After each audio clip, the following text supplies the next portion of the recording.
Hello, everyone, and welcome to the University of Iowa Ceramics virtual visiting artist interview series. I'm here today with Gus and Anders Hamilton, coming to us from Brooklyn Clay. Gus is a graduate of the MFA program at Alfred in New York, and also has an undergraduate degree from the University of Montana, with some time spent at Kansas State in between there as a postbac. Anders is a graduate of the University of Minnesota, and together they are the studio managers at Brooklyn Clay in New York City. Gus and Anders, thanks so much for being with us. Yeah, thanks for having us. Thank you for having us.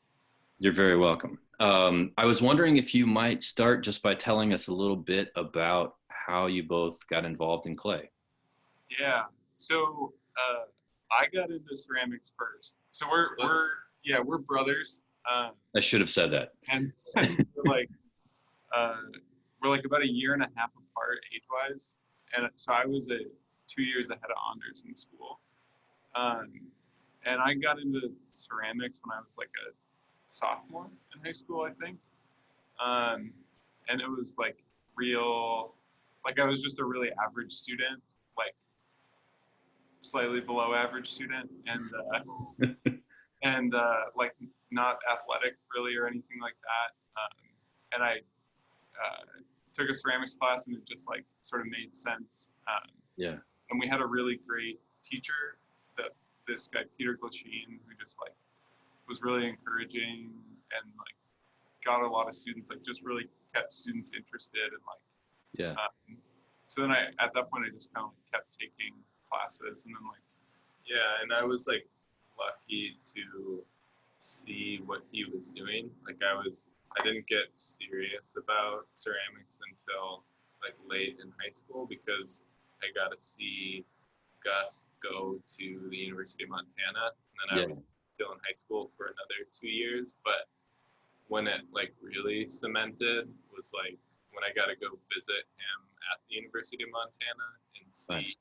For one thing, we had that high school teacher that we were so lucky to have, like explaining to us that like this isn't just like a class that you're taking, you can pursue it at the college level. And then I got to show up in Montana and go see.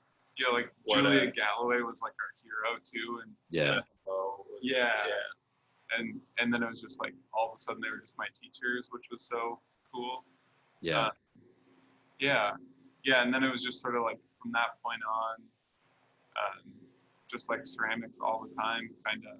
And I think both of us have like departed at times, and like I worked with photography for a while in undergrad, and like almost switched majors, and worked a lot like in the sculpture department and took a lot of those classes and things like that. But ceramics was kind of always this like through line that was happening. Yeah. Where you guys mentioned some about your high school teacher. Where did you actually grow up? Where'd you go to high school?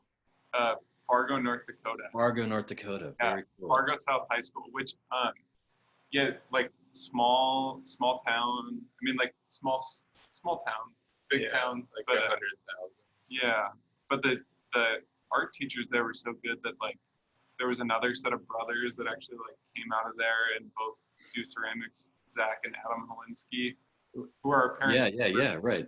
Which is really, yeah. Do you know Zach Holinsky? He's like in Seattle, I think. Yeah, I think I've met him in Sika. I don't know. I mean, I know the work, but not personally super well. Yeah. And then like Cordelia Raymond came from our high school too, who's like, she's kind of taking a bit of a break, but like makes really, really killer pots. And he was like really good. He and then this other teacher, Nancy Lear, were just like really good at getting people excited. There's a guy, Chris, who's at Alfred right now, who came through there too, like getting people excited and making them know that there was like a future in it if you wanted to go for it. Yeah, it's so cool. I mean, I feel like there are these hot spots like that where there's an excited teacher, and then you can sort of see this chunk of students. Like sometimes it's like at the undergrad level too. I mean, a bunch of people I know, like who are good friends of mine, all came from like Wisconsin Whitewater, which is not a place that I would think of as being like a major art school or something. And it's like Jeff Campana and Lauren Mabry and Mandy Salov, like all of them were like in like ceramics 1 at the same time. And you can sort of see these places where people in those kind of capacities just get excited together and then wind up making a life out of this. Well, yeah, I think that was like one thing that I encountered a lot in undergrad, but like also with Anders was we didn't really have the same interests up until ceramics, so we weren't like really friends when we were kids. Like we just kind of like coexisted in the same house. But then like when we both got into ceramics, we like kind of got competitive, not like directly competitive, but like in a healthy way where it was like we would send each other like pictures of like things on the wheel and like of course like how tall it was. Yeah. And, like but even That's now awesome. it's funny because like we'll get like if one of us like we work out of Brooklyn Clay, we manage this studio, but then we both have our own like private spaces nearby. Yeah. And if one of us is like shows up with a bunch of new finished work, the other one's always like, damn, like I gotta get it together and like get going. Yeah. And I think my undergrad was a lot like that, like people really serious, like people that took it really seriously, sort of from like day one. And it was never like toxic, but just like good, like healthy competition. Those people at Montana, like I just think the world of that crew, like Beth Lowe and Jay Hill and Julia, all of them, like golly, just so amazing. No, and that was like just like fully my high school teacher was like, what do you like to do? And I was like I was saying, like not a very good or dedicated student. So I was like, well, I really like to ski, so maybe I'll go like Montana or Colorado sounds good, because if this doesn't pan out, then like at least I'll be out there and I can ski. And so he was like, go to the University of Montana. Like he loved Julia Galloway because he had studied with her at RIT. Gotcha. Yeah. And yeah, that was cool. Like I just kind of listened to this weirdo ceramics teacher. Yeah. Very cool. Well, maybe you could each tell us a little bit about your current work that you're making. Like Gus said, we both like spent I have like more so spent time like not working in clay at all. And then recently I've been like, especially since moving to Brooklyn, at first like it just seemed very impractical to be working in clay. Sure. But since we started managing the studio Brooklyn Clay, it's like the most sensible thing to do is like make everything out of clay. Yeah. Which hasn't been my mentality for a long time. And Right. It's been really, really fun to just like only think in one material and have like kilns and just be able to fire whenever I need to. But and then so I've been working on this series, which is also like working in a series. It's not what I usually do. It's usually like discrete ideas or like concepts. But I've been working on this series of sundials, and they start basically like with a location, and they're usually like places that are significant to me. Like I've done a couple for Fargo, where we grew up, and then Seattle, where we were actually born, and then different like places that I've traveled to. I've been doing a lot of stuff like focused on Taos, New Mexico lately, because I took a trip there that was like partially because our sister was getting married, but it was also a really good excuse to make like a pilgrimage to the Harwood Museum, which is where the Ken Price death shrine is permanently installed. Yeah. And there's like all this, speaking of like places that have like significance like in the arts, there's so much history in Taos. There's Agnes Martin, Ken Price. There's so many people that have been there working at the time. So there are these sundials, and they function, and they sort of like, when they're not in their location, I love them because they're like this harbor or like folder of memories. And then when they work, I think it's kind of come full circle, because it's like I'm working in clay again, and I'm also like still tied to something slightly functional, which is like we both started learning through functional like pottery, Yeah. but they're like functional sculptures to me.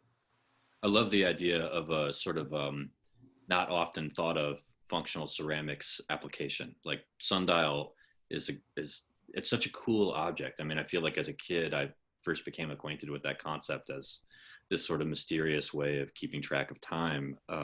Yeah, Yeah, such like really interesting subject matter to use as a way to signify place.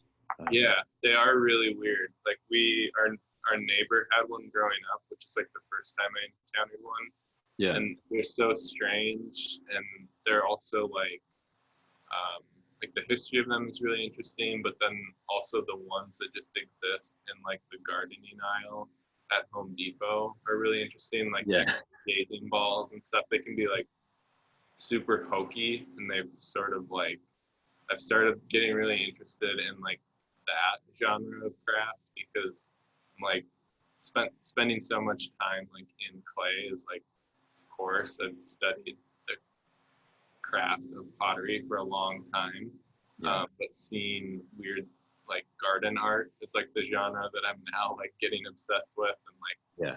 glass balls and butterflies and stuff.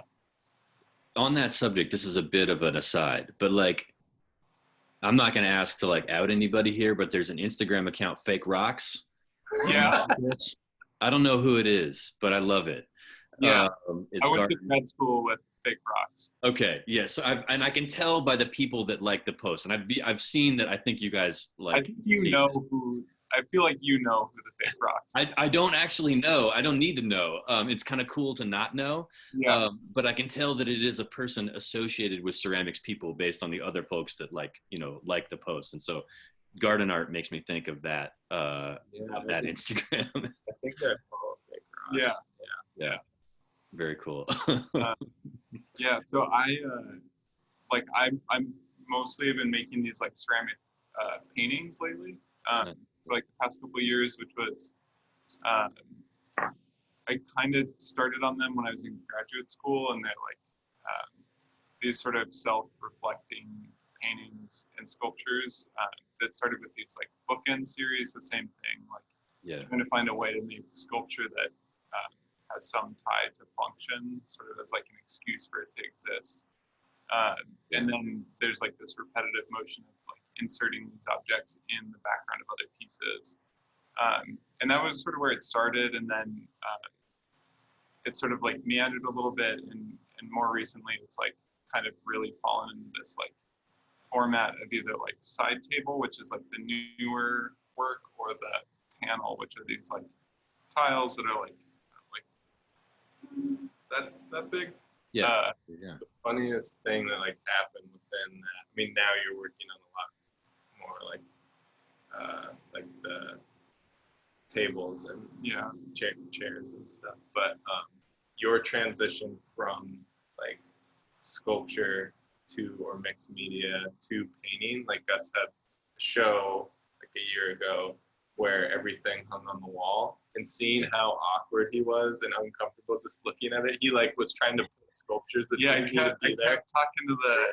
It was a 2-person show, and I kept talking to the other person in the show, and the director, and I kept being like, yeah, and then I'm gonna build like this plinth and like put this stuff on it, and they kept being like, just hold on, just hold on. Okay, but we're gonna like put some like I'm gonna actually like put some legs on this one, and we'll put it in the middle of the space. And they're like, just give us a second, okay?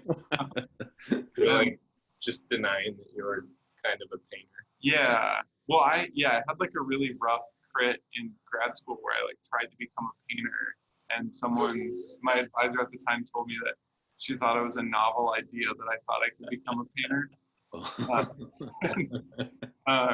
But I sort of like found this funny sneak around of like doing a lot of stuff with ceramic glazes.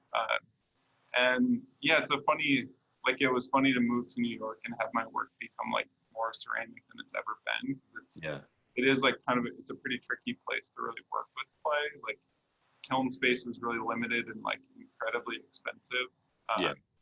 Studio spaces are just expensive out here, and nobody wants clay in them. But which has sort of like led us to both work in ceramics because it gives us like access to spaces. Yeah.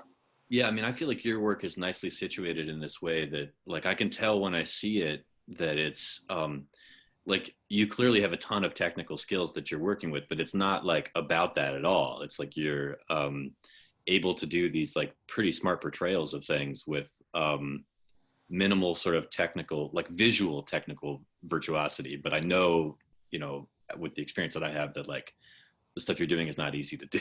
Yeah, well, yeah, it's kind of funny too, because uh, like I spent all this time in grad school like developing these really like strange glazes, and I was like really into like the whole glaze gloop phenomenon at the time, and like, Mm-hmm. doing all this like really specific stuff with materials. And then I moved to New York, and it was like I didn't have access to a materials lab, and it was such a hassle that Yeah. I just started buying like Amico stuff and Mako stuff. Um, and yeah, now like my studio, I have like 2 glazes that I mix up myself that are like weird specialty ones, and then Yeah. everything else is just like made for kids. Yeah. And I love Mako. Like I'm a like that stroke and coat is like my yeah, best friend. Like I know yeah, yeah. I need to get Mako to sponsor me. yeah. I just Yeah. have boxes of it in my studio. Um, yeah. Awesome. Well, how about what it's like to be at Brooklyn Clay and what it's sort of the way you all came to get there and Yeah. what's in there now? Yeah. So Brooklyn Clay existed at a different location for a couple of years before Gus and I were involved. But yeah, so we are the studio that we are at now, Brooklyn Clay, is in Prospect Heights. And we've been working here for almost a year and a half. Over a year now. Almost 2 years. That's right. Yeah. Yeah, almost 2 years. So, yeah, so we also live close by and then rent private studios close by. So it's been like, I think the biggest like struggle being here is just like making your life efficient as an artist. Yeah. Like this job, managing a studio, and like condensing my work, living, and then like private studio practice all to like within a 20-minute bike ride has been a huge Yeah. change. But yeah, Yeah, I think that was like one of the biggest things about being here was before this, I was like I had a studio space like a little over an hour away each way, so like and like on the subway, so like you're carrying materials on the subway and things like Right. that. Yeah. And I had like 2 different ones that were about an hour away, so this has been like a major change, and this sort of came about. Anders has this like weird knack for just like kind of being around at the right place at the right time. And so Jen Waverick is the owner and director of the studio, and Laura Vogel is the operations director, and the 2 of them were like sort of early in the stages of planning the space out, and they knew that they needed someone that had like just more hands-on play experience. Yeah. And Anders knew them from like an old job that he had where he had just like interacted with them at different times. So they like started meeting with him about having him come work for them. And I originally came on part-time. Yeah. Sort of, we have the same title, but like the job sort of breaks down where like I do more like materials-based stuff and Anders does more programming stuff. And then we have like a team of 1 full-time tech and 3 part-time techs that work for us. Nice. Yeah, it's cool. I mean, it's a really cool studio. I really thought I was gonna go like the straight academic route, and I tried it for a really short stint right after grad school. Yeah. It just like wasn't quite the right time for me. So I came to New York just as like sort of a breather to take a break. Like I'd been in school for 7 years straight, and then I started teaching, and just like I needed to get out of it for a little bit. Yeah. And so I kind of came here thinking that I'd come for like a year and then start like looking back for, you know, teaching jobs and things like that.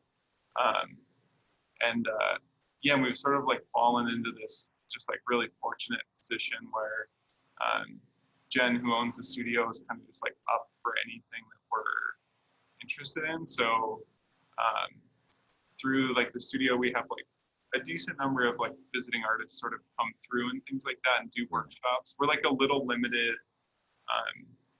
just like on space and things like that. I wish we could have like a residency program someday. We'll get there.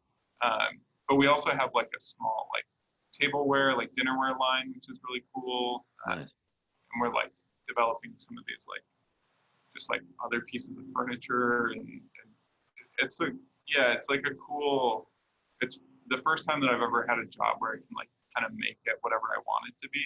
I kind of forget how excited. I don't forget, but like what was so incredibly exciting, like before this job started, was just the idea that we got to like enter a studio as like the managers and like set and like help develop like everything from the beginning, because so often when you enter a studio that has a history, it's like, oh no, we can't change that, but there's no reason. So we just like, everything is always like growing and expanding in really exciting ways still. So and it was like I moved here to work 2 days a week as the tech up at the 92nd Street Y.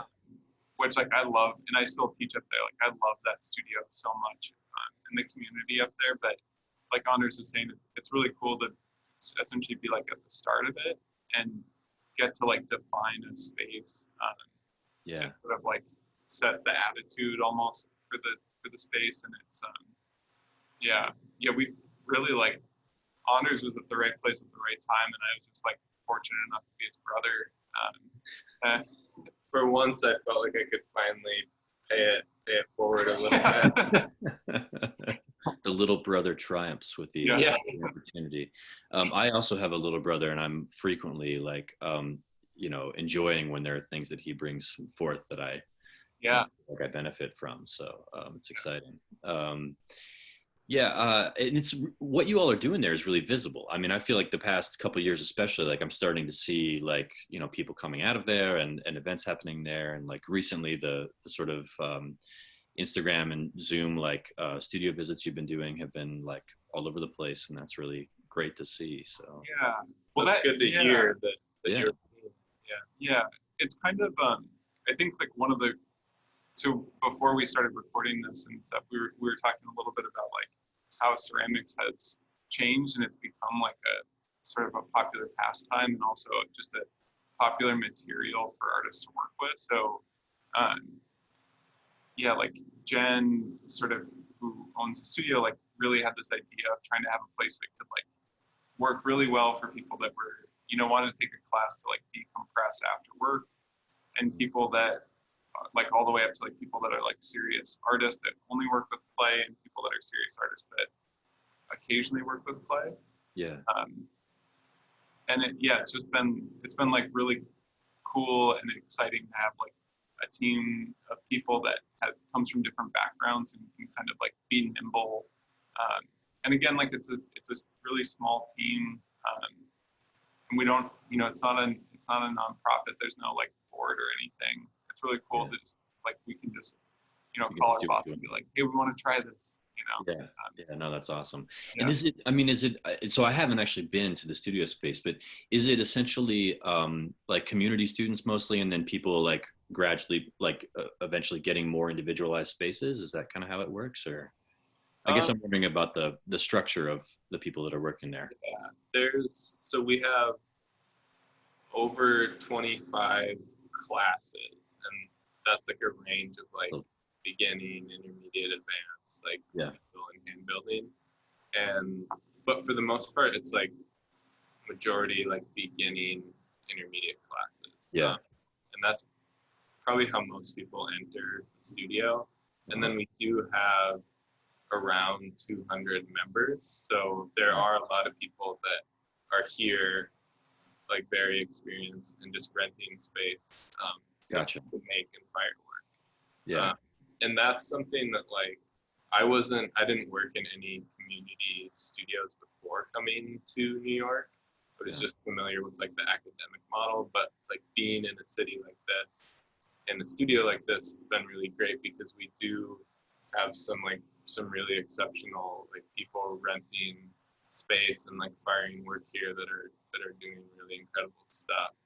Nice Artists. So yeah, we also have sort of like made it into a space that works really well for the teachers. So I think like the biggest issue with every place in New York is just like space. Everyone just needs more space, and like most of our instructors are pretty serious artists, but a lot of them maybe have like a really small studio without a kiln, or might not even have a studio. Gotcha. Or don't have like easy access to it. So the studio is also kind of like developed to be the studio space for a lot of the artists that teach here.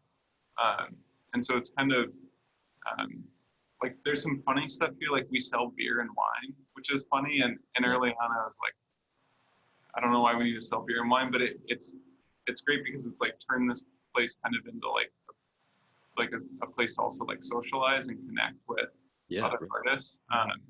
Which is something that I think, like when I left grad school, that was something that I was so hungry for. Like I went from having my best friends who were all artists, like all around me at all times, and then you graduate and you're like out in the real world and you can't find anybody to talk to about your art. And it's let me show you my work. Yeah. Right. Yeah, all of a sudden this thing that makes total sense in your mind as like a completely normal way to spend your time is unintelligible to 90% of the people that you're around. Yeah. Yeah, I had that same experience too. It was hard right afterwards. It's weird. And it's, this has been like a good substitute for it. And so someday maybe residency program down the road if you guys can find space for it. Yeah, that's what we want. We'll keep you posted. Yeah, please do. Yeah, I mean, like it's such a cool thing to be able to be in New York City, and I know, you know, like I think lots of us that are not in that kind of hub of activity would love to come and spend time in that place. So I'm sure you would have many people excited to do it. I think the last thing I asked was for you guys to present something meaningful or interesting to you object-wise. Do you have anything you would like to show us? Yeah, I'll start. So I grabbed this. This is this mug that that Andrea Gill made. She was my advisor towards the end of grad school. But the reason that I like it so much is because it's a John Gill mug. So I worked for her for like a little bit right after grad school too, and I think that's around when I got this cup. And I was like, Andrea, that's such a weird form for you. Like, where did this come from? And then she was like digging around and she pulled out, she had just found one of John Gill's cups, who's her husband, and who's also like, I was sort of deciding between this really sweet, like tiny Beth Lowe, like little dish that Anders got me years ago. Yeah. And then my favorite John Gill cup, and then this one, but this one just has like the funniest story. So I grabbed this one, and it's like, that's awesome. Kind of in constant competition to see who gets to use it between the two of us. Yeah. But she just like took one of John's cups out of his studio and made a mold of it. And she's really awesome. And she just like did it without talking to him. And like a secret. Yeah, she was just like, this is mine now. And it's got like this. So then she started casting them. So this is like a cast terracotta with a maiolica on it. And I just like her work. And I mean, they're both such good artists, and they share a studio. Very cool. I brought this mug that is, you'll never know who made it. It's one of our coworkers who is our lead technician, Sarah Allwhite. And this is like lately, I've just been totally obsessed with this cup. Like I almost took it home. Like I think I was unloading the kiln and I just sent her a picture and I was like, what is this? I need to have this. Yeah. But she has like this the reason that I love it so much is that the pace at which it was made is so evident. Like it's like just about when she makes her mugs, they're usually like just with like clay that for me would be way too wet, and it's so like quick and immediate, and then just like pushed aside, and then it's done. So it's like her cups are like they're great and they feel nice, but they also are just like so immediate, and then they're done. Yeah, she used to do this. Like we came in at one point, and she was making cups with the handles like sets of cups with the handles like stacked on top of one another. And she was just doing it that way because she was working so fast with such wet clay that hold it up basically. Yeah. Right. It's like it's hard for like all like normal fundamentals that I would usually think about when making a cup. I love it. Yeah, I mean, you can see that the way the angle of that handle is like kind of given away. To like, this just barely works. Barely works. Like when I drink, I'm almost just spilling on that. But But doesn't, I mean, in a sense, like a cup like that makes you like uniquely conscious of the attributes of the cup. Where if it was like a slicker fit in your hand, you might not even think about it at all. It's like purposeful, not good design or something. Totally. That's nice to see. It looks like macaroni on the handle. Yeah, there's like some macaroni shape. Yeah, sweet going on, and then the inside is this gnarly like purple. Yeah. So Sarah went to NYU for undergrad, and like to me the other reason that I thought it was really funny, and I told her this, but she had taken a few classes or studied with Kathy Butterly. Whether or not there's any correlation, I just like they both have like this droopy quality of just like whatever, made the thing, done. Yeah, it's very honest. I like it. Awesome. Well, Gus and Anders, thanks so much for taking time for this today and for joining us. Is there a good way people can see your work and Brooklyn Clay online that you could share with us? Yeah, so I recently really messed up my website, but my website is just gustavhamilton.com. And then people should check out the brooklynclay.com, which is BKLYN. Great. Clay.com, and see what we're up to. Yeah, and if you go there, you'll see, I think on the homepage, you'll see the link to YouTube. So you'll be able to see, we've been doing a bunch of like online studio visits with instructors and different artists too. And then my website is just my name, andershamilton.com. Okay, very good. I'll post the actual addresses at the end of the video too, so people can just. I'll try and fix my website. They can probably find you on Instagram too, right? Both of you. Yeah, I think we're both just our full names. Yeah, Anders, you used to have one of the best Instagram names out there, and it's no longer. Wasn't it? Why don't you like me? It was Why Don't You Like Me? Yeah, and I feel like it's a shame you got rid of it. It was so good. Like I think I knew about that before I knew who you were, and I was like, this is the funniest, like most millennial Instagram I've ever seen. Like the perfect name. I made it like before, like Instagram was like cool, I guess. Yeah, right. I thought it was dumb, so that's why I made that name. And then like maybe a year ago, it's like, oh, I think I kind of grew out of that, but yeah. Fair enough. Maybe you gotta be honest with who you are. It's probably not available. You could start like a second account and just leave it that way and post old stuff. It could be like a retro Instagram account. Yeah. Fake sundials. Yeah. Fake sundials. There you go. All right. Well, thanks so much, guys. We really appreciate your time. Yeah, it's good talking to you. Likewise.